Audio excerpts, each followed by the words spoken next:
In the Nebraska prison system is facing more time behind bars.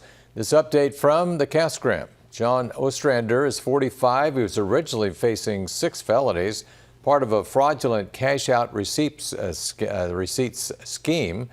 And it was a bank shot game at a sports bar in Plattsmouth. As part of the plea deal, 4 of the charges were amended and 2 were dismissed.